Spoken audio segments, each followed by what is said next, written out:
das mulheres em idade reprodutiva, esse diagnóstico é vitalício. O diagnóstico ser vitalício é igual a, uma vez sendo dado de forma correta, não é porque a paciente está melhor clinicamente ou laboratoriamente não tem mais o achado que você vai dizer que ela não tem a doença.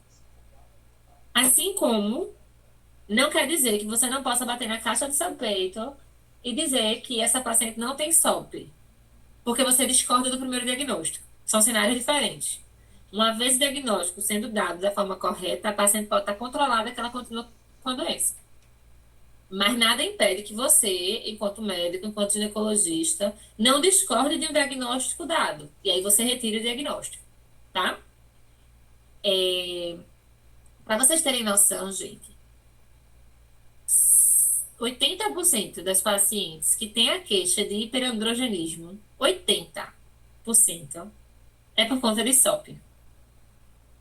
Se você atende 100 pacientes no seu consultório de ginecologia, que a queixa é irregularidade menstrual, 90 vão ser pacientes com SOP. Se você está atendendo um casal, uma mulher com a queixa de infertilidade, 80%, gente, é por conta de fator anovulatório. 40% sendo por conta de SOP. Então, assim, é uma doença que, além de muito incidente, 10% da população em idade reprodutiva é muito alto. Ela ainda expressa características muito próprias. Mulher com irregularidade menstrual, 90% é SOP. Mulher com hiperandrogenismo, 80% é SOP. Mulher em que a causa da infertilidade, casal, em que a causa da infertilidade seja por fator anovulatório, 40% é SOP, tá? Então, é uma doença muito importante que, quando ela é clássica, ela é fácil de ser diagnosticada. Mas muitas das vezes, aqueles casos que não são os fenótipos característicos, elas chegam para a gente por outros especialistas. Assim como a gente idealmente faz um tratamento multidisciplinar com essa paciente. Então, é uma paciente que, na maioria das vezes, precisa de um dermato, precisa de um acompanhamento com cardio, com endócrino, com nutricionista, com psicólogo. Então, é uma paciente que a gente idealmente não deve estar marcando sozinha. A gente deve estar realmente agindo entre gestões, entre setores, de forma interdisciplinar, tá? A gente tem que a prevalência ao redor do mundo, ela é muito semelhante, mas a gente tem uma maior concentração no Mediterrâneo e no Sudeste Asiático, ok? Para a gente dar o diagnóstico de SOP, a gente tem que entender que ele é um diagnóstico de exclusão e que a gente segue uma mescla dos critérios de Rotterdam com o Guideline de 2023. Então, a minha paciente, ela precisa ter 2 dos 3 critérios que a gente vai analisar, que eu chamo dos pilares, quando a gente exclui outras etiologias. Então, daqui para frente, eu vou usar o termo os pilares. Se você está examinando uma paciente que sua suspeita é SOP, você necessariamente tem que abordar 3 pilares com ela. Primeiro pilar, é uma paciente que tem hiperandrogenismo, seja ele clínico laboratorial. Segundo pilar, é uma paciente que tem oligovulação ou anovulação. E terceiro pilar, ultrassonograficamente, como essa paciente é. Ou como é que está a dosagem do antimileriano dela, tá? Então, aqui exposto para vocês, a gente tem justamente esses 3 pilares. É um slide bem denso, né? Tem muita coisa escrita, mas a gente vai por partes. Então, primeiro pilar, acompanhando a setinha aqui. Vamos avaliar se a minha paciente tem hiperandrogenismo clínico laboratorial. Se a paciente ela já se apresenta para você com hiperandrogenismo clínico, é uma paciente que já surta, você não precisa dosar o laboratório dela, como é que tá a testosterona. Não precisa. Se ela já surta, se ela já tem hiperandrogenismo clínico, a gente não precisa seguir com laboratorial. Quando é que eu peço laboratorial? Quando a minha paciente ela não pontua na escala de Ferman-Gallwey. A gente tá vendo aqui em vermelhinho que mudou, tá? Antigamente, de 2023 para trás, a gente considerava que a escala de Ferman-Gallwey, para pontuar para esse surtismo, seria de 8. Hoje, a gente traz esse valor de referência de 4 a 6, tá? Então, não é só sobre surtismo que a gente pensa em hiperandrogenismo. A gente pode ter uma paciente que se queixa de perda de cabelo, que se queixa de acne, apesar de que eles são fracos preditores para hiperandrogenismo. O surtismo é o principal. Vou dosar minha paciente. O que é que eu doso? Testosterona total e livre, idealmente índice de androgênio livre calculado. O que é que eu posso pedir também? Androstenediona e SDEA. Eles são de menor especificidade, tá? Lembrando que anticoncepcional, ele pode mascarar o hiperandrogenismo laboratorial, que a gente chama, tá? Lembrando que também eu não devo estar fazendo segmento, fazendo acompanhamento do hiperandrogenismo laboratorial para ver resultados, tá? Então, primeiro pilar da SOP, hiperandrogenismo. Minha paciente tem hiperandrogenismo clínico, ela é surta, ela é acneica, ela tem perda de cabelo, ela tem pele muito oleosa? Sim, não precisa ir para o laboratório. Não, a minha paciente não tem essa expressão clínica. Ela não tem o Ferman-Galloway maior do que 6. Então, eu vou pedir o laboratorial. Eu peço testosterona, total e livre, índice de androgênio livre calculado, androstenediona e SDE. Certo? Não devo estar acompanhando hiperandrogenismo laboratorial para avaliar a resposta clínica. A resposta clínica é a resposta clínica. Ela está melhor do pelo, ela está melhor da acne, ela está melhor da alopécia. E eu tenho que lembrar que se minha paciente não tem hiperandrogenismo clínico e eu vou fazer a análise do hiperandrogenismo laboratorial para ver se ela tem ou não a doença, ela não deve estar fazendo anticoncepcional pelos últimos 3 meses, porque eu posso dar um falso negativo. Ok? Esse é o primeiro pilar da SOP. Vou avaliar o meu segundo pilar. Lembrando que primeiro, segundo, terceiro é só de forma didática. Eles não têm preferência nem prioridade um frente ao outro, tá? Então, vou... Professora, Oi. então a gente precisaria pausar 3 meses, se fosse o caso de avaliar isso. Aí é que tá. Você vai ter que ter um feeling ginecológico muito bom, porque suspender o anticoncepcional na paciente com vida sexual ativa é igual a risco de gravidez não planejada. Então, se a sua paciente não tem vida sexual ativa, se a sua paciente ela não tem risco de engravidar nesse período, a gente pode fazer esse teste de suspensão. Mas a gente tem que sempre botar na balança o que é que está pesando mais para aquele caso. Eu jamais vou estar suspendendo tratamento nem anticoncepcional de paciente minha para ver se ela tem hiperandrogenismo clínico. Ou, desculpe, hiperandrogenismo laboratorial, porque eu não quero um bucho, tá? Mas, idealmente, se é uma paciente do zero, se é uma paciente que não transa, não tem ninguém agora, e você vai afastar o diagnóstico de SOP, porque o laboratório do hiperandrogenismo laboratorial dela deu normal, segura aí esse afastamento. Não afasta a doença agora. Talvez esse teu laboratório seja um falso negativo. Porque o ideal seria ela livre de anticoncepcional por 3 meses, tá? Mas isso é muito específico. Oi? Certo, tranquilo. Pronto. Segundo tópico que a gente vai ver, segundo pilar, é a oligovulação ou ovulação da tua paciente. É uma paciente que tem um intervalo maior do que 90 dias entre os ciclos dela. É uma paciente que sangra menos do que 8 ciclos por ano. Se sim, é uma paciente com oligovulação. Ou a gente ainda pode estar diante de uma paciente que anovula. Ou seja, é uma paciente que deu 15 anos de idade, nunca menstruou. Ou então é uma paciente que já tem peito, já teve talarca há 3 anos e o sangue nunca desceu. Se ela tiver tido talarca, por exemplo, com 10 anos, ela tem 13 e não menstruou ainda, a gente está diante de um quadro de amenorreia primária, certo? E o terceiro pilar que a gente vai ver é a imagem. E aí, tudo que tiver em vermelho nesse slide é de novidade desse guideline de 2023, tá? Antes, o terceiro pilar, ele era só ultrassom. Agora, dentro do terceiro pilar, a gente tem a análise do antimileriano também, certo? Qual é o problema do antimileriano? O guideline de 2023 trouxe que o antimileriano elevado, ele pontua a favor da paciente ter SOP, mas ele não padronizou o que seria elevado. Então, cada laboratório que tiver a sua faixa de referência, você vai ter que usar a referência do laboratório, tá? E aí também mudou dentro da definição do critério ultrassonográfico para SOP. A gente tem que, e é mantido, que o volume ovariano maior do que 10 centímetros cúbicos, ele é favorável. A gente traz a novidade da presença de maior ou igual 10 folículos por seção. Por que essa modalidade seção transversa da ultrassom ela foi inserida no guideline?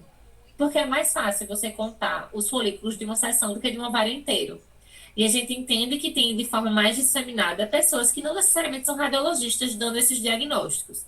Então, essa modalidade, mais do que 10 folículos por seção, ela entrou porque é tecnicamente mais fácil contar uma seção transversa do que contar um ovário inteiro, tá?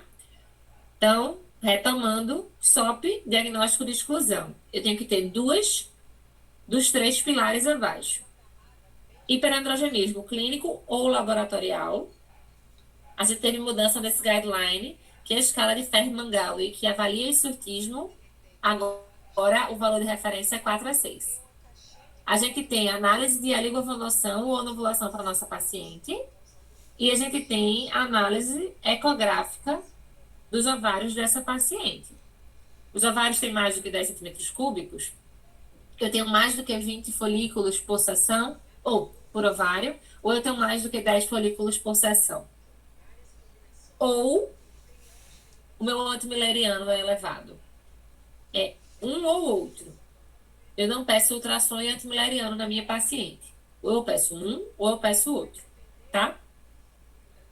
Parênteses. Em paciente, jovens, adolescentes, a gente não estuda nem ultrassom nem antimileriano. Eu não peço. Para eu dar um diagnóstico de SOP numa paciente adolescente, ela obrigatoriamente tem hiperandrogenismo e tem oligovulação. Ok? Lembrando que o antimileriano que entrou enquanto novidade, algumas ressalvas. A gente não tem valor de referência. Se a paciente faz uso de anticoncepcional, se a paciente já fez alguma cirurgia ovariana e se ela for jovem, esse valor não é fidedigno, tá? E é um exame caro, tá, gente? O plano normalmente não cobre. Professora, essa questão de a gente não fechar com ultrassom e com antimileriano em adolescentes é pela imaturidade do eixo? A gente tem uma média de até 25 anos de idade para estar no nível de antimileriano padrão da pessoa. Então, entre 20 e 25 anos é que a gente tem o pico do nosso hormônio antimileriano e depois ele volta para os índices considerados basais. Então, é reflexo, sim, de imaturidade de eixo também.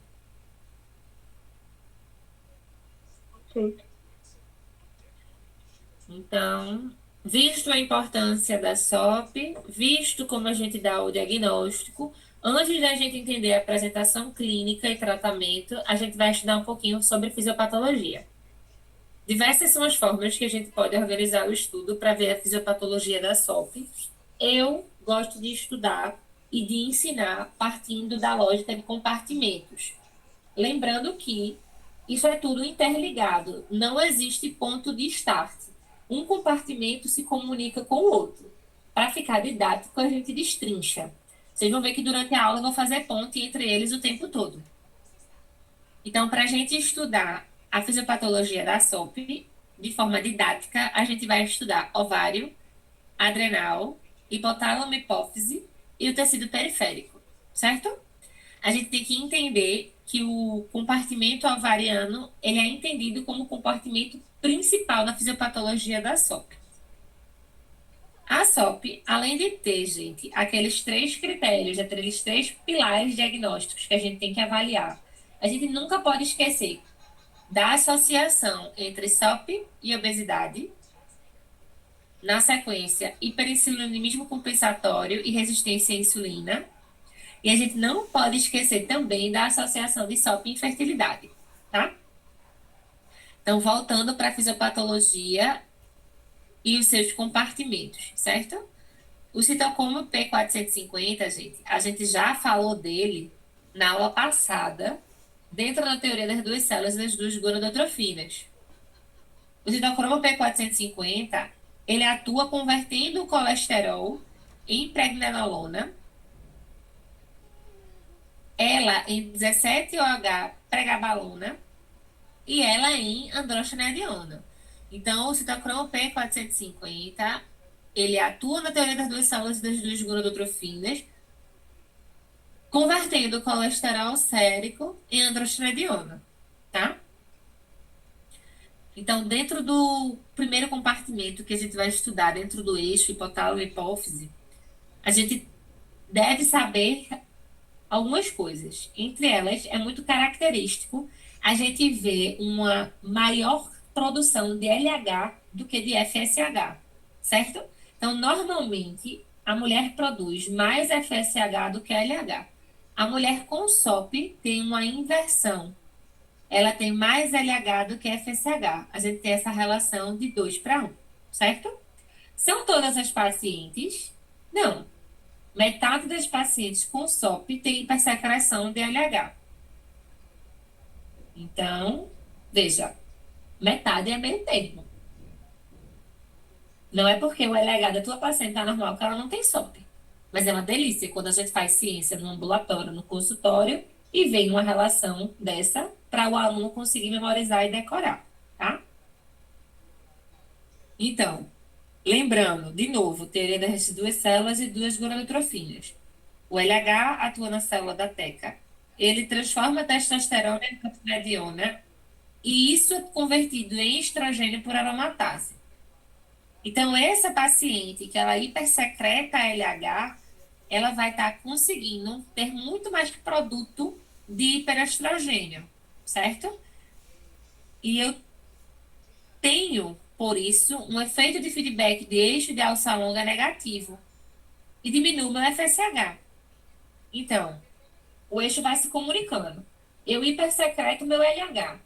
Portanto, eu pego, na teoria das duas células, duas gonadotrofinas, mais LH e tenho o meu mais substrato, que é estrogênio. E o estrogênio faz o quê com FSH? Feedback negativo de eixo de alça longa. Então, uma coisa vai justificando a outra, tá? Quem vem primeiro, o ovo ou a galinha? É o que a gente se pergunta. O que é que altera primeiro? É a gonadotrofina ou é o meu ovário? É o meu comando central, hipotálamo, hipófise, ou é o meu ovário? Como as pessoas não tinham resposta, elas fizeram um teste. Operaram os ovários da paciente. Depois que se mexe no ovário, o eixo resolve. Com base nesse achado, pensa-se que a causa primária não é eixo. Então, a minha paciente, ela não necessariamente tem a SOP porque ela hipersecreta LH. A hipersecreção de LH talvez seja uma alteração secundária à alteração ovariana. Mas, de novo, as coisas se comunicam entre si, tá? Compartimento ovariano, compartimento principal, que a gente chama, né, dentro da fisiopatologia da SOP. O ovário da paciente com SOP, ele é um ambiente androgênico. Esse ambiente androgênico faz com que o meu folículo ele entre em atresia. Meu folículo entrando em atresia, ele não vai ser ovulado, tá? Esse meu folículo que está atrésico, ele é muito rico em inibina.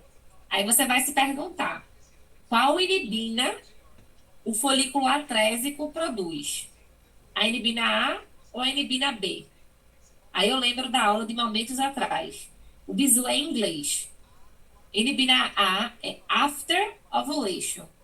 Inibina B é before ovulation. Se o meu folículo é atrésico, ele não foi ovulado. Se ele não foi ovulado, ele só pode produzir a inibina B, certo? Então, meu ovário é um ambiente androgênico. Esse ambiente androgênico colabora para a atresia folicular. Meu folículo atrésico produz muita inibina B, before ovulation. Essa inibina, de forma parácrina, ela inibe o FSH. Eu inibindo o FSH, a minha relação LH para FSH muda. Eu tenho mais LH do que FSH. Então, veja, de novo, a gente tem uma comunicação do compartimento ovariano com o compartimento central, certo? Então, quem veio primeiro, né? De novo, o ovo ou a galinha? A gente não sabe, parece que é eternamente um cachorro correndo atrás do rabo. Quando a gente vê, todas as pontes e mecanismos, eles voltam e parecem um infinito, conversando entre si. Quando a gente vai para o compartimento da adrenal, a gente passa a estudar a essa ideia. A sigla SDHEA, gente, é sulfato de deidroepiandrosterona. O que é isso? É um androgênio. SDEA é um androgênio.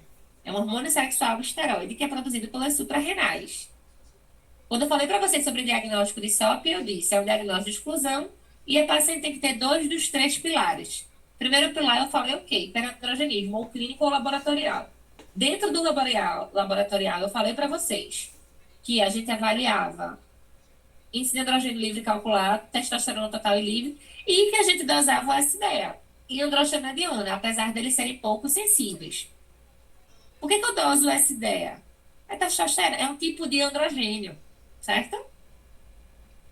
Se eu digo para vocês que a SOP, ela tem muito estrogênio, é verdade.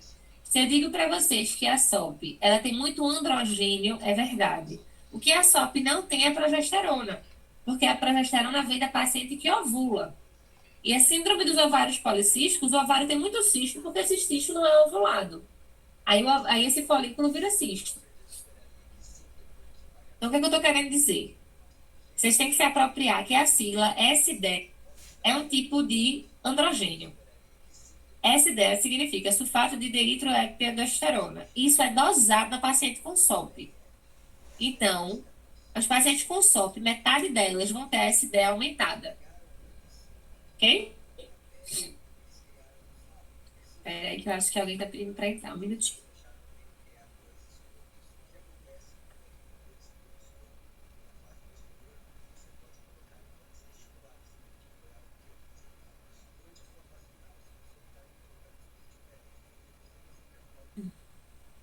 Bom, quando a gente vai para o compartimento periférico, a gente tem que entender o que é periferia, né?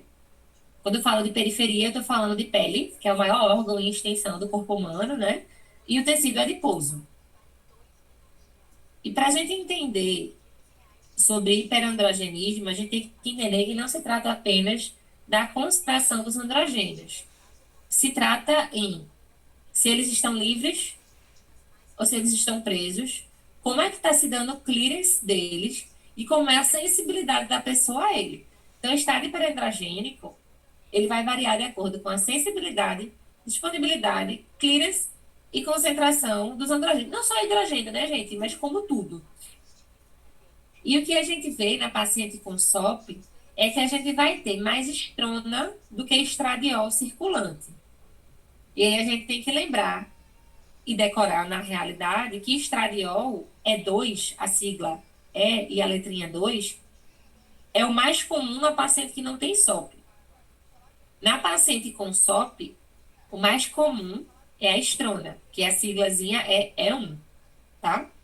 Então, da mesma forma que a gente via uma inversão de relação entre LH e FSH, a gente via a relação de 2 mais LH da FSH e metade das pacientes, a gente pode dizer também que é característico da SOP a inversão da relação é 1 para E2. Isso é, eu tenho mais estrona do que estradiol. E eu não tenho a contraposição da progesterona, porque minha paciente não ovula. Então, ela não tem a progesterona, tá? E essa concentração maior do E1, da estrona, ela acontece por aromatização periférica, tá? A aromatização periférica, gente, ela vai estar aumentando de acordo com o peso corporal da paciente. Então, vamos lá.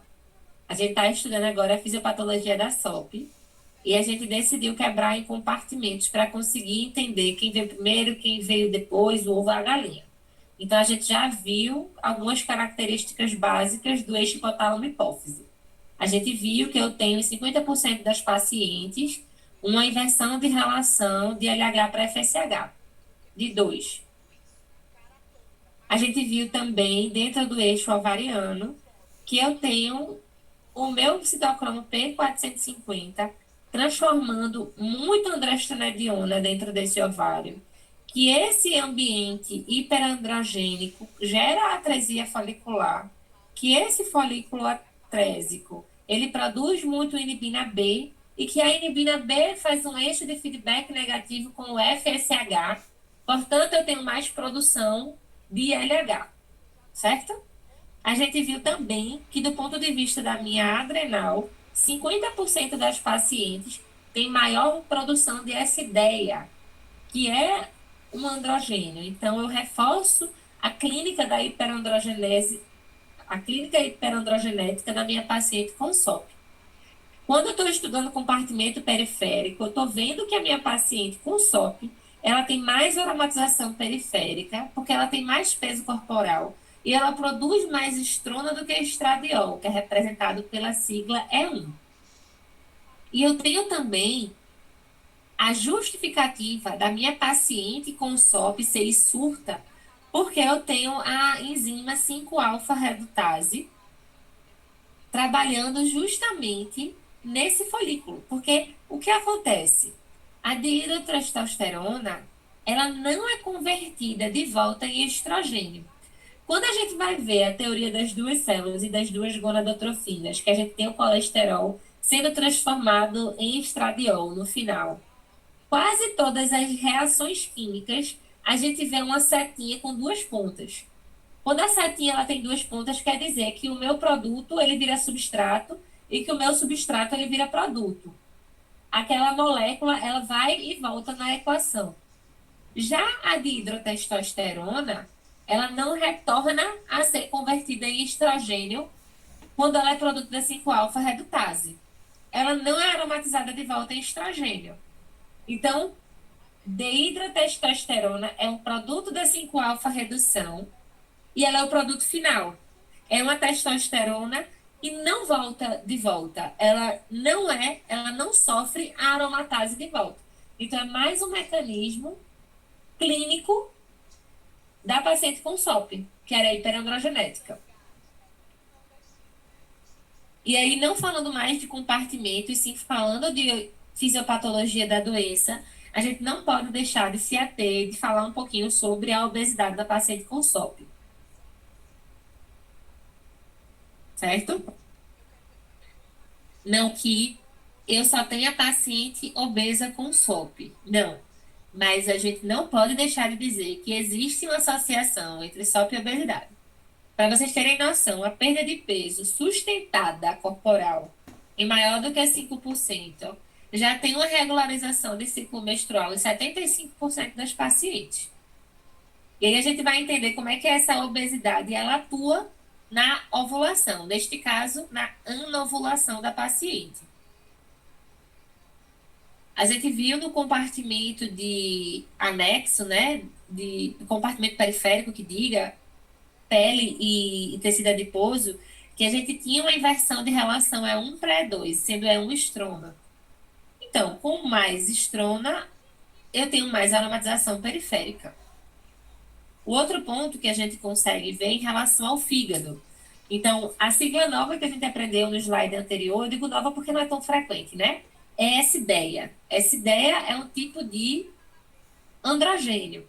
Já o SHBG, gente, não confundam SDEA com SHBG. Vamos ver a sigla. H de hormônio, S de sex, BH de binding globulin. Então, SHBG é a proteína carreadora de hormônios sexuais. Ela é produzida pelo fígado. Então, o que é que acontece? Eu tenho pouca produção de SHBG na paciente com SOP pelo fígado. Portanto, eu tenho mais estrogênio e mais testosterona circulando, tá? Outro mecanismo que está relacionado à obesidade na SOP é que eu tenho uma resistência à insulina e eu tenho um hiperinsulinemismo compensatório. E a insulina, sua molécula, tem uma ação sinérgica ao próprio LH. Bicho, o LH, primeiro slide. a gente tem 50% das pacientes com SOP tendo hipersecreção de LH. Relação de LH para FSH de 2. Esse LH, ele está trazendo muito colesterol para a célula da teca e transformando ele em androstenediona, que é um androgênio. Esse ambiente hiperandrogênico torna o folículo atrésico. Esse folículo atrésico produz inibina B. A inibina B inibe o FSH. O FSH diminuído corrobora a hipótese de que eu tenho mais LH do que FSH. E não fosse bastante, o meu corpo, o corpo da paciente com SOP, entende que a insulina que ela produz muito, porque ela tem resistência à insulina e o corpo dela produz mais insulina, essa insulina atua no corpo dela como se fosse o LH. Que aí, além do LH em excesso estar atuando nas células da teca, a insulina também está fazendo essa ação. Dentro ainda da fisiopatologia da SOP, a gente não pode deixar de falar da obesidade, do hiperinsulinemismo e da resistência à insulina. Então, 50% das pacientes com SOP têm hiperinsulinemismo e têm resistência à insulina. E lembrando que resistência à insulina não é exclusiva de pacientes obesas. Pacientes obesas têm mais resistência à insulina, mas a resistência à insulina não é exclusividade das obesas, certo? O que a gente tem, que eu falei para vocês, que a insulina ela acaba atuando de forma semelhante ao LH, isso é por conta do IGF-1, certo, gente? O receptor de insulina, ele é muito similar à pró-insulina. Aí, de novo, eu pergunto para vocês, quem veio primeiro, o ovo ou a galinha? Nos primeiros slides, a gente viu que não é o eixo hipotálamo-hipófise que tem a ação nos ovários. Porque a gente viu que se a gente opera o ovário, o eixo passa a pulsar certo. E aqui, dentro da SOP, o que veio primeiro? A resistência à insulina ou os ovários? Vamos fazer um teste?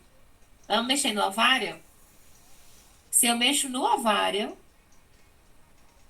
eu não resolvo a minha resistência à insulina. Por conta dessa afirmativa, a gente costuma dizer que a resistência à insulina, ela não acontece pelo hiperandrogenismo. Ok? Respira. Uma coisa muito importante na expressão clínica com os pacientes com SOP é a cantose nigricans. A gente vai ver algumas imagens mais para frente. E aí é muito característico de prova, inclusive questão de OSCE, já fiz assim, bem direta. A cantose nigricans, ela está relacionada a... Só um minutinho, deixa eu aceitar aqui que pediram para entrar.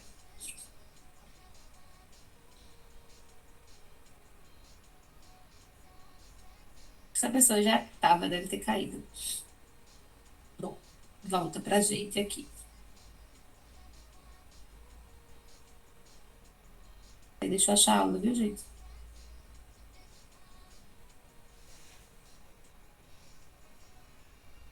Aparecendo para vocês? Peraí, deixa eu ver para mim.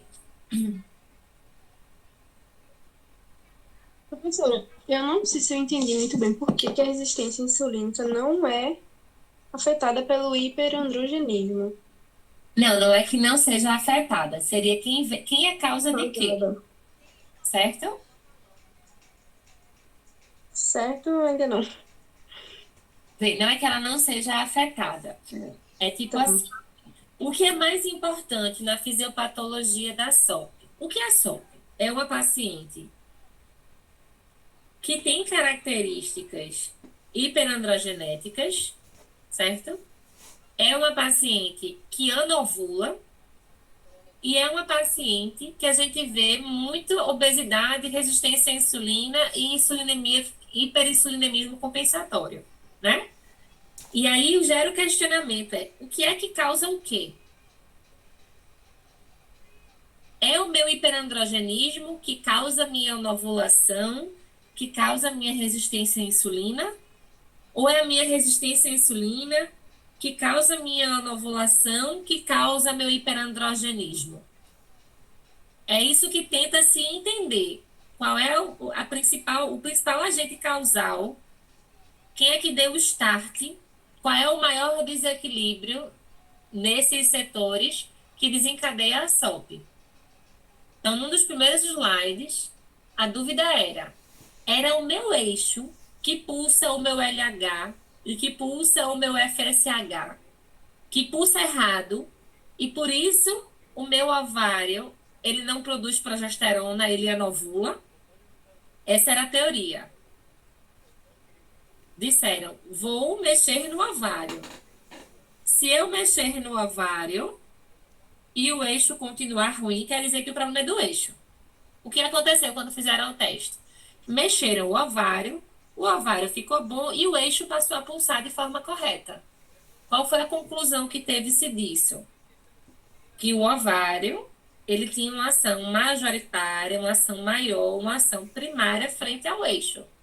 É como se o eixo ele fosse consequência de algo que começasse em compartimento ovariano. Certo? Certo. Ok, pronto. E agora, o que é que eu estou questionando aqui nesse slide? Quem causa o quê? É a minha resistência à insulina que causa o meu hiperandrogenismo ou é o meu hiperandrogenismo que está causando a minha resistência à insulina? O que é que foi feito? Foi feita uma supressão ovariana nessa paciente. E mesmo eu mexendo no ovário, minha insulina não foi corrigida. No exemplo anterior que eu usei atrás, quando eu mexi no ovário, o meu eixo foi consertado. O meu LH voltou a pulsar da forma e quantidade correta. Quando a gente foi estudar os dois fatores aqui, resistência à insulina e hiperandrogenismo, quando eu corrigi o meu ovário, a minha paciente continuou com resistência à insulina. Então, a gente entende que a resistência à insulina tem um carro-chefe importante, né? Exerce muita importância dentro da fisiopatologia da SOP. E aqui, Entendi. Deu para entender agora. eu? Tá. Uhum. É isso que justifica o item 2 desse slide aqui, ó, onde a setinha tá. Distúrbios na ação da insulina precedem o hiperandrogenismo. Isso apareceu em questão do SSA, da UPE. Veja, é de conhecimento difícil até, né? Não é um conhecimento fácil. E que é verdade. Sim, distúrbios na ação da insulina precedem o hiperandrogenismo. Só que você não é um HD para estar decorando tudo isso. Você precisa de exemplos. O que essa frase quer dizer é essa. Quem veio primeiro? O ovo ou a galinha? Distúrbio na insulina veio primeiro do que hiperandrogenismo na SOP. Certo? Certo. E nesse precede a gente pode dizer que causa, né? Exato. Mas você não pode bater o seu grande martelo e fechar a cabeça para dizer que é o que causa, porque eu não tenho resistência à insulina em 100% das pacientes com SOP. Eu só Entendi. tenho metade das pacientes com SOP, tá? Uhum. É multifatorial o entendimento da Uhum. fisiopatologia dela. Certo. Ok? Pronto. Deixa eu tomar um cafezinho aqui. Quem é a minha. Pronto. Então, a gente viu importância clínica da SOP, a gente viu que tem um guideline de 2023, a gente viu os critérios diagnósticos da SOP, critério de exclusão, 3 pilares, tendo que ter 2 dos 3 pilares, sendo os pilares hiperandrogenismo clínico laboratorial, oligo ou enovulação, ultrassom ou antimileriana. A gente passeou sobre os compartimentos da fisiopatologia da SOP, e agora a gente vai entrar na parte gostosa, que é a parte de manifestação clínica da SOP, certo?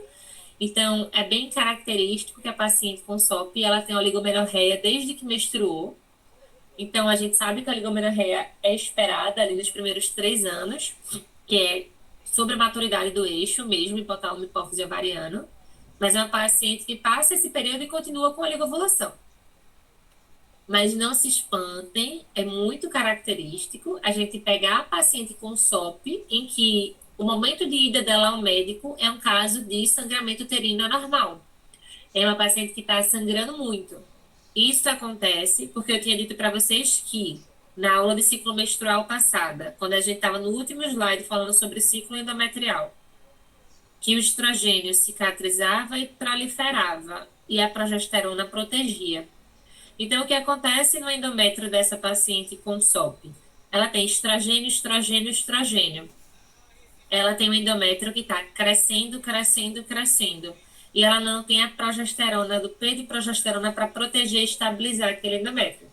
Então, de repente, a parte decidual dele, a parte que descama dele, está tão alta que a paciente sangra, tá? Eu tinha falado para vocês que das 100 pacientes que abrirem a porta do consultório ginecológico com queixa de surtismo, 80% vai ser por SOP. Aqueles outros casos, aqueles 20% que não sejam SOP, normalmente eles não entram pelo consultório do ginecologista. Eles entram, por exemplo, pelo dermatologista, tá? Então, quando a gente pede o laboratório da paciente, a gente vê uma testosterona acima de 200, a gente não está pensando em SOP. A gente tem que levantar hipótese diagnóstica de tumores virilizantes. Quando a paciente, para além do exortismo, alopécia, acne, oleosidade, ela chega para a gente com queixa de virilização, ela chega para a gente com voz grossa, chega para a gente com clitoromegalia, a gente não está pensando em SOP para essa paciente, tá? Lembrar de não cair na besteira de confundir hisurtismo com hipertricose. Hipertricose é aquele pelo lanuginosozinho geral. Hisurtismo é aquele pelo grosso, curto e preto em locais receptores de hormônio, locais masculinos, tá? A cantose nígrica, gente, a gente tende a achar que o local mais comum é pescoço, porque eu tenho certeza que por dia você vê muito mais pescoço do que vulva. Mesmo você sendo ginecologista, você vê mais pescoços do que vulva.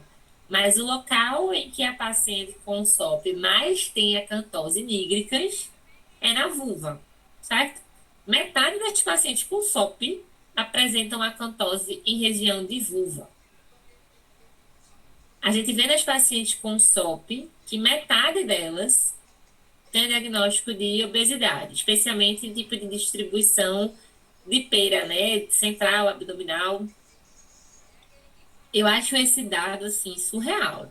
A população geral feminina tem 4% de prevalência de síndrome metabólica. Quando você vai fazer o corte das pacientes com SOP, esse número sai de 4% para 40%.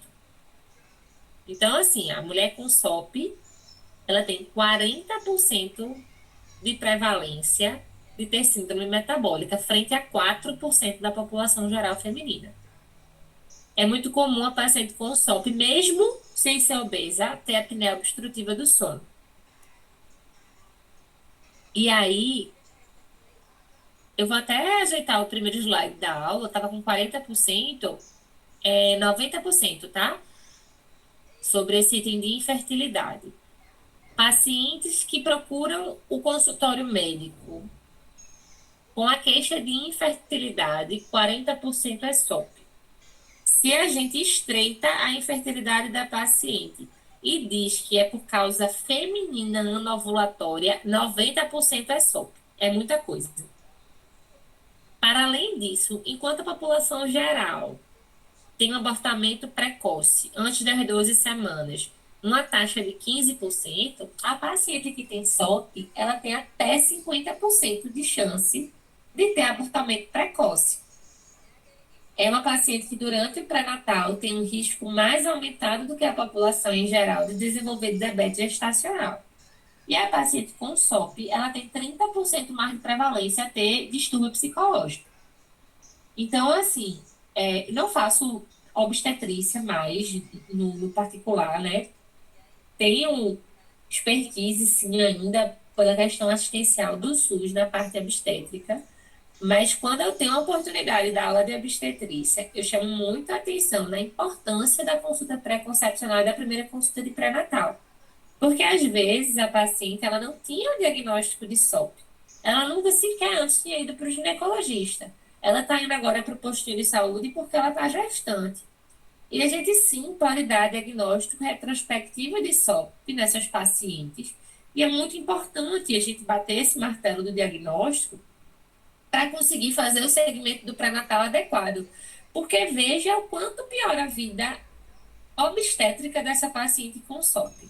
50% de abortamento precoce, aumenta o risco de desenvolver diabetes gestacional e ainda tem dificuldade para engravidar. Então, assim, é bem importante que a gente consiga ter essa visão macro, mesmo dentro da obstetrícia, para pensar nessas comorbidades ginecológicas da paciente. Essa parte daqui, gente, não tem como não ser cobrada em OSCE, porque é o típico de questão de OSCE, tá? E nem tem tanta relevância na prática clínica no sentido de ter essas letrinhas, sabe? Mas eu ainda assim continuo cobrando muito, porque faz com que o meu aluno raciocine no diagnóstico da SOP pensado nos três pilares. Esse slide que a gente está vendo aqui, gente, ele é sobre o fenótipo da paciente com SOP. É muito fácil você dar o diagnóstico de SOP numa paciente que nunca engravidou, que é gorda, que não menstrua e é cabeluda. E na ultrassom o exame dela tá lá, ovários com cistos. Muito fácil. Essa paciente é o fenótipo tipo A. É a paciente grave. Ela pontua os três pilares. A tua paciente tipo B é aquela paciente adolescente. Porque eu tenho que ver que ela anovula e que ela é hiperandrogenética. E que eu não vou avaliar ultrassom nem antimileriano.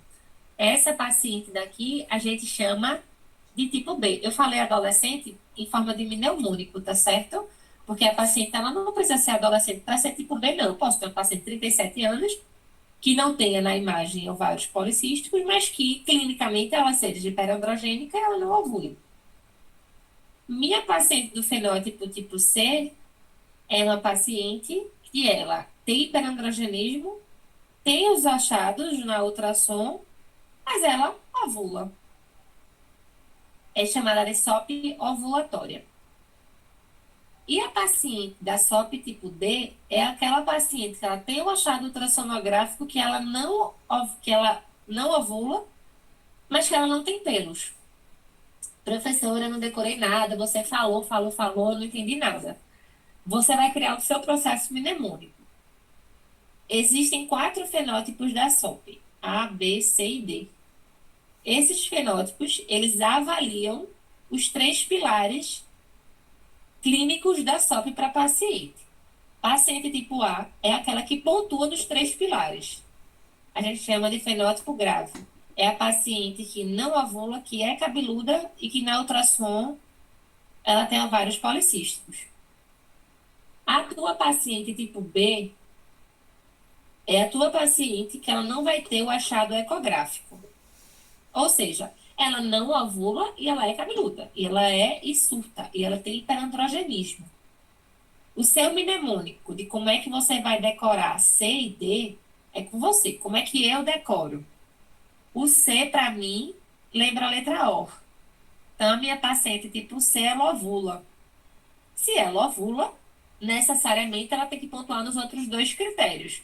Necessariamente ela tem hiperandrogenismo e tem ovários policísticos. Quem é minha paciente tipo D? Ora, aqui sobrou. Se a B era adolescente, que eu não tinha o achado do ovário, e a C, na ultrassom, desculpa, e a C é a que ovula, a D vai ser aquela que o quê? Que não tem sinais de hiperandrogenismo. É importante que vocês consigam passear por esses fenótipos. Como é que eu costumo cobrar isso?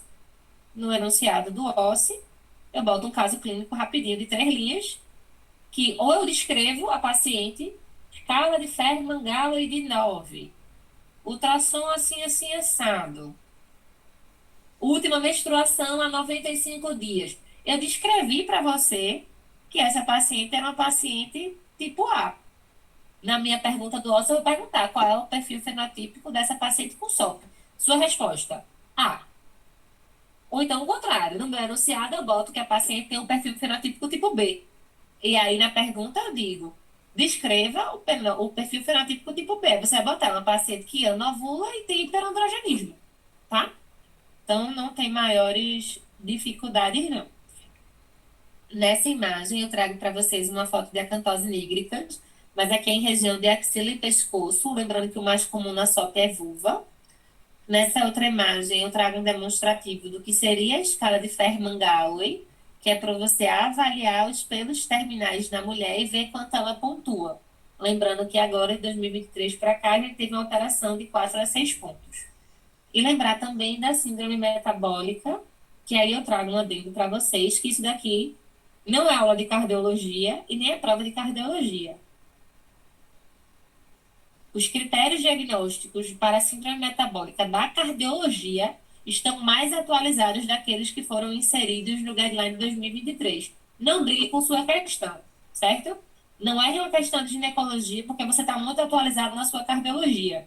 E o fator, o valor de referência da pressão arterial está diferente. Não, não se apeguem a isso, tá?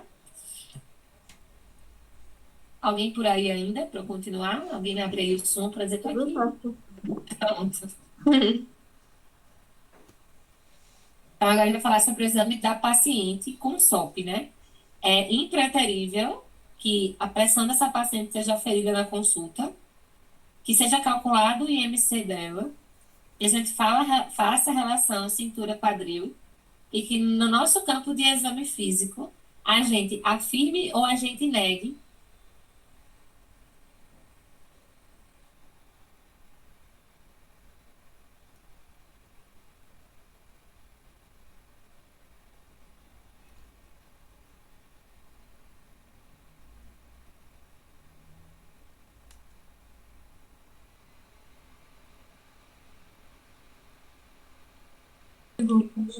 Professora, Aham. a senhora desligou.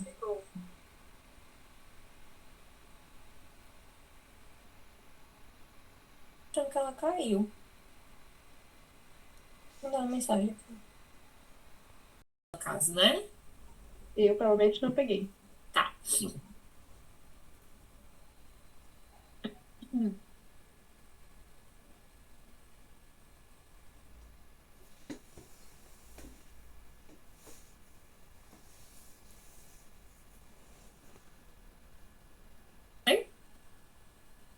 Foi. Esse slide aqui ninguém viu, no caso, né? Não. Tá. Então, vamos orientar aqui como é que a gente faz o exame físico e laboratorial dessa paciente com SOP. Então, lembrando que SOP é um diagnóstico de exclusão. Então, a gente vai ter que pensar, por que que minha paciente ela não menstrua? Ela pode estar grávida, pode estar com problema na tireoide, ela pode estar com problema na prolactina. Então, eu tenho que necessariamente pedir o beta-HCG, pedir função tireoidiana, pedir prolactina da minha paciente. É uma paciente que eu tenho que ver pressão, que eu tenho que medir IMC, porque é uma paciente que tem 40% de chance de desenvolver síndrome metabólica frente à população feminina em geral. Então, você tem que registrar no prontuário o peso. Você tem que registrar no prontuário a pressão da sua paciente, porque talvez você precise encaminhá-la para o cardio, tá? Eu amo paciente que necessariamente tem que dosar os hormônios? Não. Eu não preciso ter um LH maior do que 2 vezes o FSH para dizer que minha paciente tem SOP, até porque isso só acontece em metade das pacientes. Então, não preciso desse hormônio para dar o diagnóstico. Do ponto de vista de ciência, é legal pedir? É legal pedir. Eu tenho que pedir testosterona total e livre, SADEA e 17 graus de progesterona para minha paciente? Não. Basta ela ter expressão clínica de hiperandrogenismo, que aí você não precisa pedir. Tá? O que é que eu preciso pedir na minha paciente? Glicemia de jejum é importante. Veja, o ideal era pedir o clamp euglicêmico, mas ele não é feito, né? Então, na prática, a gente pede glicemia de jejum, a gente faz o TLTG. E eu tenho que pedir lipidograma para minha paciente, tá? Ultrassom transvaginal é o exame, é a pedida que a gente faz, mas tem que ter atenção, porque a gente tem, gente, em 20% das mulheres sadias, o achado de ovários de aspecto polimicrocístico. E são esses diagnósticos que as pacientes chegam em consultório dizendo que tem, desculpa, dizendo que tem SOP, porque na ultrassom tem dizendo isso. Isso não é SOP. SOP é diagnóstico vitalício. Você não tira ele, mesmo ela estando controlada. Mas eu tiro e tiro com gosto o diagnóstico de SOP dessas pacientes que têm essa ultrassom mal feita, na maioria das vezes, e que não mensura os folículos, que não bota qual é a seção, transversal ou não, de que esses folículos foram computados, tá?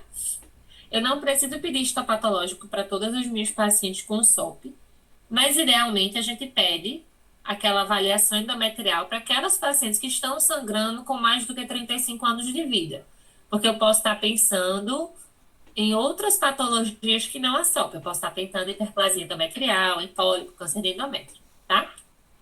Professora, então, no caso, mesmo em uso de anticoncepcional, a paciente com SOP vai continuar tendo, na verdade, nem com o uso do concepcional, na verdade, tratando, assim, no geral, a SOP. Certo. Os polimicrocísticos não vão sumir em nenhum momento. Ou vão? Não existindo. Porque hoje a gente pegou uma paciente assim, que ela tinha os cistos e aí começou a medicação, fez de novo ultrassom por algum motivo e não estava mais lá, entendeu? Ótimo. Da mesma forma que eu não doso testosterona para acompanhar a resposta clínica, eu também não fico repetindo o ultrassom para ver se a paciente está respondendo ou não ao tratamento. Uhum. Clinicamente, como é que ela está? Ela está ciclando? Sim. Ela está Uhum. ela tá melhor da acne? Tá? Sim. Tá perdendo peso? São esses os parâmetros que a gente costuma usar, tá? Então, quais são os diagnósticos de exclusão e diferenciais que a gente tem que fazer? Causas de hiperandrogenismo e causas anovulatórias da paciente: gravidez, hipotireoidismo, hiperprolactinemia, tumores ovarianos, tumores adrenais, síndrome de Cushing, hiperplasia adrenal, tá? E aí a gente vai tratar a paciente com SOP. Enfim, estamos nos encaminhando para essa parte, né, de final barra de tratamento. E aí a gente vai entender que você não trata SOP, você trata a paciente com SOP. Porque a paciente com SOP, ela pode estar querendo muito engravidar e não vai adiantar você dar anticoncepcional para paciente que quer engravidar. Não adianta você fazer um tratamento para acne se sua paciente ela não é fenótipo tipo A. Se a sua paciente ela é o tipo D. Então a gente vai ter que entender quais são as queixas, a apresentação clínica e a motivação da paciente para você tratar. E, em suma, o que é que a gente visa tratar? Irregularidade menstrual, prazer à gravidez, paciente surta, paciente com resistência insulínica, o juízo das nossas criaturinhas, tá certo? Pensando em tratar irregularidade menstrual, gente, a gente tem que ter em mente que a gente tem que gastar muito tempo, a gente tem que investir muito tempo da nossa consulta em médio, mudança de estilo de vida para paciente. Porque dizer como é melhor tome água e se exercite, todo mundo diz, e nem todo mundo faz. Mas a gente tem que entender que, para, assim, dois carros-chefes de pacientes na ginecologia, isso faz muita diferença. Que é na paciente com endometriose e na paciente com SOP. O quanto que a dieta ela é importante. Para vocês terem noção, se a paciente com SOP, ela perde pelo menos 5% do peso corporal dela de forma mantida, a gente tem retorno à ciclicidade, retorno a ciclo ovulatório em 75% dos casos, por redução à resistência à insulina. Isso é muito. Eu consigo resolver 75% das minhas pacientes que vão para o consultório com infertilidade se ela perde o peso. A questão é que só 5% de peso não é só 5% de peso, é difícil perder 5%. Mas é difícil depender da sua motivação. Para entrar na calça jeans, é difícil. Para buscar o seu sonho, aí vale esses sacrifícios que são feitos, né? Mas aí é que fica difícil, porque o protagonismo ele deixa de ser do médico e ele passa a ser do paciente. Depende do paciente, né? E aí o uso de anticoncepcional ele também está associado à regularidade menstrual e a gente pode fazer a progesterona oral, pensando só em trazer a regularidade do ciclo, mas aí não cobre a contracepção, que seria, por exemplo, o acetato de nomegestrol, progesterona micronizada, que a gente faz 10 a 14 dias, ou anticoncepcional mesmo, que aí a gente busca a regularização de ciclo e anticoncepção. E a gente pode fazer o trimestral também, que é o acetato de hidroxiprogesterona, 150 miligramas de depósito, que é o trimestral, né? E aí a gente tem uma redução importantíssima do hirsutismo quando a gente usa o trimestral. Então, se a gente vai pensar em ações direcionadas a efeitos da progesterona e a efeito do estrogênio, a gente consegue pensar dessa forma. Na progesterona, quando a gente dá ela de forma associada, né, a gente diminui o risco de hiperplasia endometrial. Quando eu dou a progesterona, eu faço supressão do LH. LH é esse que estava estimulando o meu ovário a produzir mais androgênios. Eu faço a inibição da 5-alfa-redutase na pele, ou seja, eu não tenho a dihidrotestosterona, que ela não consegue fazer a aromatização de volta, né? Se eu penso em estrogênio, eu consigo diminuir a testosterona livre porque o meu fígado está produzindo mais SHBG. O fígado produzindo mais SHBG, eu tenho menos testosterona livre circulante. Se a minha paciente, meu objetivo não é só regularidade de ciclo, meu objetivo é que ela engravide, ela, para além da dieta e da perda de peso, a gente pode fazer indutores de ovulação. E aí é um mundo, tá, gente? Eu vou fazer assim, pensando em SOP de forma mais direta. Isso não é uma aula de infertilidade, que a gente pode usar o letrozol e o citrato de clomifeno. Qual é a diferença do guideline de 2023 para cá? Antes era na falha, a gente associava a metformina. Agora, na primeira tentativa, a gente já deve fazer associado a metformina para paciente, certo? Como é que eu prescrevo um indutor de ovulação para minha paciente? O citrato de clomifeno, ele é bem mais barato do que o letrozol, tá? A gente vai fazer com que a paciente, ela conte os dias da menstruação dela e ela inicie a tomar comprimido do terceiro ao quinto dia do ciclo menstrual. Aí ela toma 5 dias. Tipo assim, menstruei no dia 1, do dia 3 ao dia 8, eu vou tomar um comprimido de 50 miligramas. E aí ela faz o coito direcionado, o coito programado, né? Não deu certo. Ela pode tentar com essa mesma dosagem por 3 ciclos. Ou ela, desculpa, ela pode ir aumentando até a dosagem máxima de 100 por 3 ciclos. Não deu certo. Aí, gente, é fazer uso de gonadotrofina, é fazer cirurgia e drilling ovariano. Não deu certo. Partir para fertilização in vitro, tá? O importante de mudança de guideline aqui é a associação da metformina logo no primeiro ciclo e não apenas na falha dos indutores de ovulação. Se a gente está chegando a paciente e o tratamento dela... Vocês estão aí? Deixa eu ver aqui. Estamos aqui. Tá. Me ligue na hora que cair, viu? Se cair de novo. Se a queixa do paciente é hirsutismo, ela nem veio para você diretamente. Ela foi para a dermatologista. Foi a dermatologista que te mandou. A gente tem que ter um pouquinho de paciência que o resultado estético, o resultado clínico da paciente surta, ele vem uma média de 3 a 6 meses depois do início do tratamento. Não é imediato. Imediato vai ser ela passar uma gilete, imediato vai ser ela passar uma cera, imediato vai ser ela fazer um laser, né? Então, nesse período de transição, é importante que a gente também prescreva para paciente essas modalidades. Então, o que é que a gente pode fazer uso, né? E lembrar que esses pelos, né, da paciente surta, é só naqueles pelos terminais que a medicação vai ter uso. A gente pode fazer anticoncepcional oral, a gente pode fazer espironolactona e a gente pode fazer finasterida também, tá? A finasterida sozinha, ela não dá conta, tem que ser o inibidor da 5-alfa-redutase, que é a finasterida, em associação com o anticoncepcional, ok?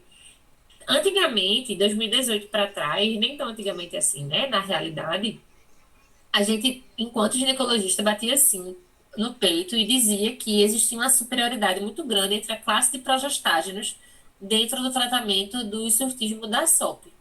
Na realidade, do ponto de vista de evidência científica, a gente não tem isso. A gente costuma prescrever a progesterona que tenha menor efeito androgênico, mas do ponto de vista de evidência robusta, a gente não tem, certo?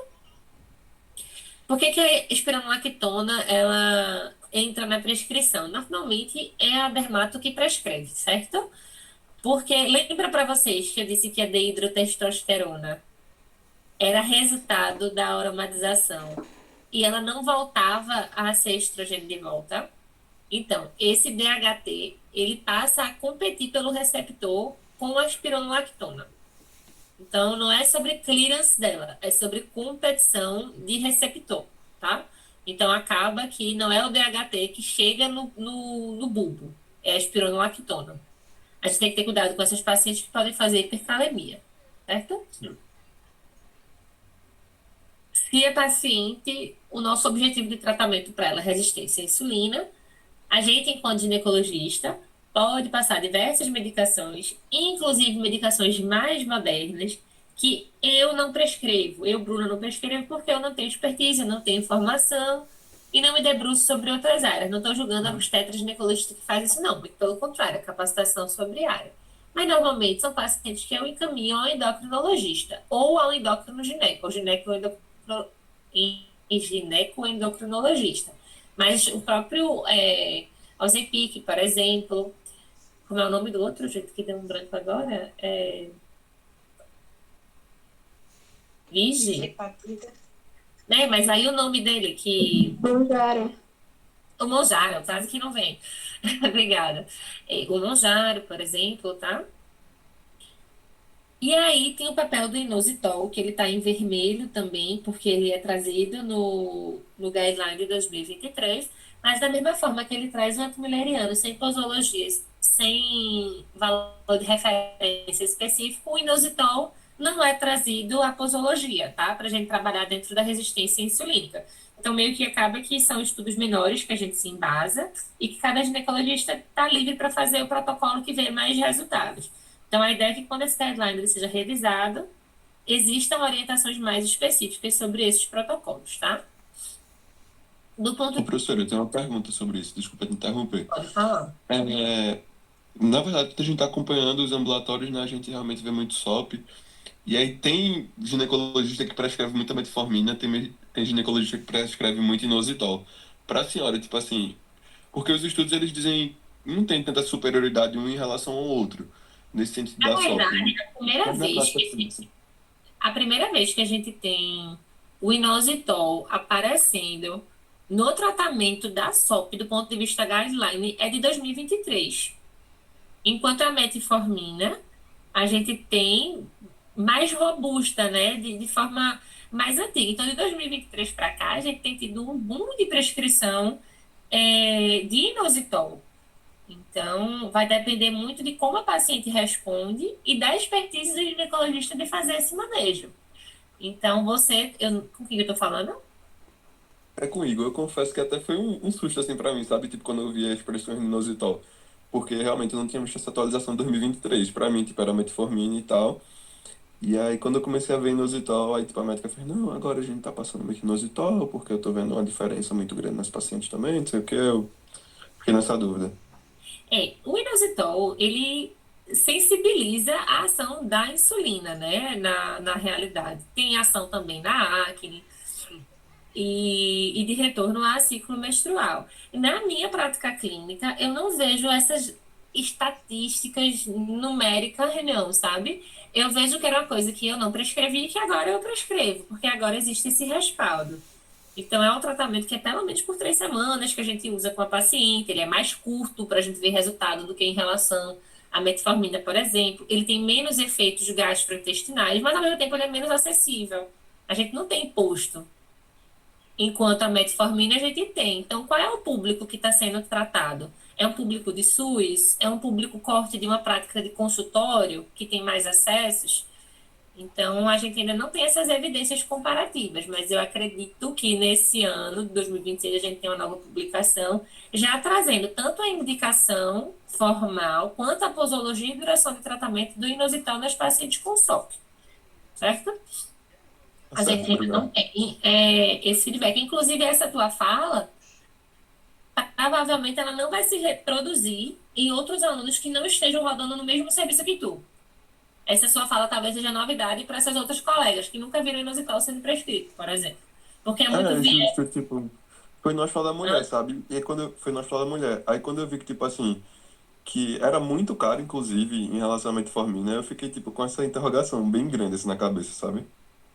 Aí é que falta um pouquinho. Você está num ambulatório especializado, mas que falta, às vezes, o discernimento para entender contexto social ou tirar de lado vocês um pouquinho para explicar melhor essa parte, sabe? Eu acho que a paciente ela tem que ser assistida e tem que ser ofertada as possibilidades que tem para ela. E a depender, juro a vocês, do tipo de deferência que a paciente tem com o profissional, às vezes eu não oferto. Existe uma medicação que é a progesterona micronizada que a gente faz para paciente que tem algumas indicações na obstetrícia, pacientes com colo curto, etc. E que a gente, enquanto obstetra, a gente faz muito uso off-label. A gente faz uso para esses sangramentos de primeiro trimestre e que eu acho uma iatrogenia muito grande, porque é muito caro o comprimido que a paciente vai colocar. E na evidência não diz que aquilo dali vai mudar o desfecho. Se aquele sangramento for parar, ele vai parar sozinho. Se aquele sangramento for virar um abortamento, não vai ser essa progesterona que você vai passar que vai tratar isso. Mas a paciente está grávida, ela quer aquela gravidez e ela vai tirar da feira dela para comprar aquela progesterona. Então, a pessoa tem que ter muito discernimento na hora de ofertar uma medicação, colocando custo-benefício. Então, quando eu estou no SUS mesmo, assim, zona de porta, levo. A não ser que ela esteja enquadrada dentro da indicação que viu-se melhoria para a paciente. Off-label por off-label, a paciente ela vai se prejudicar e não vai ter o efeito desejado. Aí, se ela não aborta, meu Deus, foi a medicação que valeu muito a pena. Vou me esforçar e usar até 36 semanas de gravidez. 300 conto de remédio por mês. Ou então, se ela perdeu, gastei o dinheiro, a caixa está aqui e não segurou minha barriga. Então, pegando uma responsabilidade muito grande, convido vocês a fazerem checagem de preço sempre com as coisas, certo? Mas sim, prescrevo também, tá? Sobre saldo da SOP, questão de OSCE também, de roda de conversa. Quais são as consequências de uma SOP não tratada? A paciente ela tem 2 a 3 vezes mais chance de desenvolver câncer de mama do que a população que não tem SOP, 2 a 3 vezes mais chance de desenvolver câncer de ovário na paciente que não tem SOP, paciente tem mais risco de desenvolver câncer de endométrio, paciente tem 40% de chance de desenvolver síndrome metabólica, tem mais diabetes, doença cardiovascular, dislipidemia, é uma paciente que tem mais risco gestacional, risco de abortamento, diabetes gestacional, infertilidade, hiperplasia endometrial. Então, é sobre toda a aula que foi falada até então. Às vezes a gente trava, né? E não é sobre decoreba, é sobre respirar e pensar o que é que foi falado.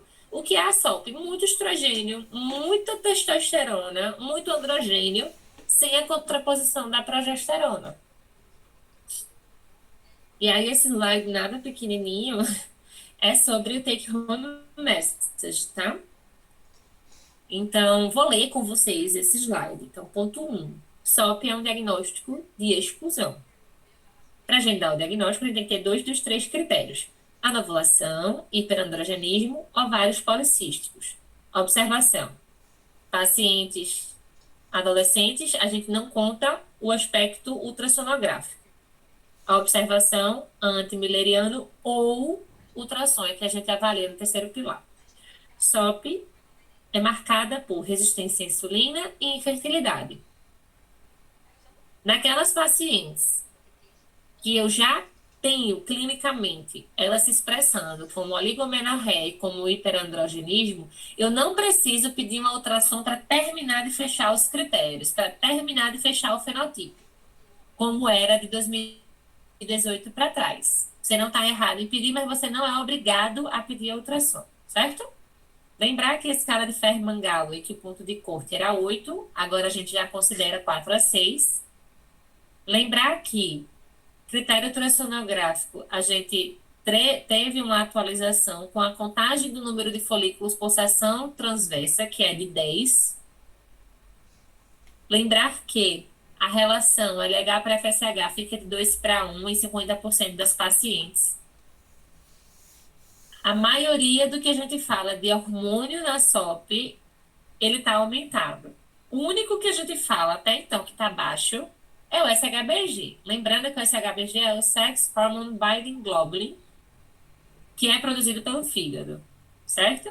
Então, ele está baixo, eu não estou conseguindo circular com o hormônio fica livre. Lembrar que a gente tem uma inversão da relação E1 para E2, e que é uma estrona, produto da aromatização periférica. Lembrar que na SOP eu não tenho progesterona. Minha progesterona não protege meu endométrio. Eu tenho risco aumentado de câncer de ovário, câncer de endométrio e câncer de mama. Essa ideia pode estar aumentado em 50% das pacientes. Lembrar que o essa ideia nada mais é do que um androgênio. Ok, gente. Dúvidas? Caiu? Não, foi ótimo. Muito Gente, bom mesmo. não é o cenário ideal, mas vocês foram os felizardos ao contrário para cair nessa sequência aí. Semana que vem a gente se encontra. Nossa aula vai ser de sua. Eu faço uma dinâmica sobre FIGO, que é muito interessante que a gente esteja presencial. Mas aí a gente marca semana que vem mesmo uma aula no período à noite para a gente falar sobre vaginites e cervicites. Ok? Ô, doutora, eu Ok, preciso mandar no então. chat o Hã? meu nome completo. Oi? Precisa enviar no chat de novo o nome. Veja, não, tem 54 pessoas, mas eu vou considerar que todos que estavam presentes na primeira estão agora também. É uma modalidade atípica à parte, da mesma forma que minha internet caiu, a dessas 7 pessoas podem ter caído também. Tá bom? Tiveram alunos que saíram para ir. Doutora, Eu eu imagino assisti que as eu duas aulas, porém precisava eu terminar não mandei nome no 16 horas. chat. Não, mas eu vi o teu, Lívia. É Lívia que tá falando? Isso. Pronto, já registrei. Eu É, tô senhora, Mandado não, já. Não. só confirmando. A senhora viu o meu também? Eu tenho uma relação aqui, eu posso mandar. Não, só quem botou Ok. no chat, gente, foi gente que tá com apelido Sim. e gente que tá entrando pelo Google Meet de outra pessoa. Ninguém sinalizou aqui que estava assistindo em dupla, porque às vezes, né, enfim, você tá assistindo com um colega do lado. Até então, as pessoas que sinalizaram foi porque era um apelido que tava salvo aqui, viu? Ok, muitos corações, muito obrigada pela presença de vocês. Vão descansar.